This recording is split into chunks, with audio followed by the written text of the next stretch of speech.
Hello everyone! Pag meron tayong plano na mag-ihaw-ihaw, maaga pa lang ay minamarinate na natin ang ating mga biniling manok, o isda, o liempo, o kung ano man na gusto natin. So itong aking anak at saka si Rose ay bumili sila nitong chicken at saka liempo. Pinarinate ko na agad yan para naman magsinip agad yung lasa niya.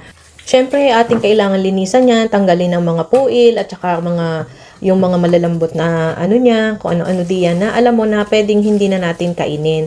So, ayan, nag-start na ako. So, ang ginawa ko lang diyan naman, inilagyan ko lang naman niya ng, para sa aking liempo, ang nilagay ko lang naman ay rosemary, tapos lagyan ko ng oyster sauce, and then ketchup, and then toyo, paminta, tapos Worcestershire, magic sarap, at asin.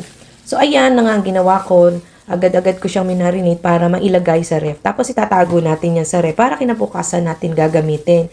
Pero hindi siya doon sa frozen side ng ref. Doon lang siya sa chiller. Dahil hindi naman yan masisira agad.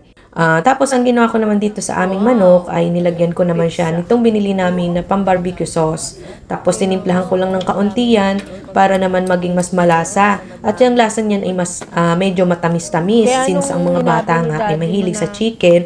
So then ikikip natin yan sa isang container kung saan siya kasya. Ay nagsimula na kami, dumating sila mga 6:30 ng gabi at nag-ihaw na nga ito mag-ama si Bijan at saka si Aba ng aming kakainin. So excited syempre ang mga bata. Hindi naman kami kompleto kasi yung isa kong manugang at saka apo nasa Kanlipa.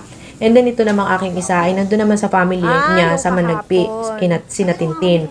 And then kami lang bali ang natira, kami ng mga pamangkin ko, ang magkakasama dito. Dumating kami, may dala silang pizza.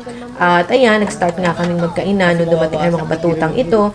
So ayan, nag-ihaw-ihaw na nga itong mga ito at bali mga siguro mga natapos ang ihaw-ihaw. Pero hindi pa man nakatatapos ang inihaw ay nag-start na rin kami magkainan dahil medyo gumabi na.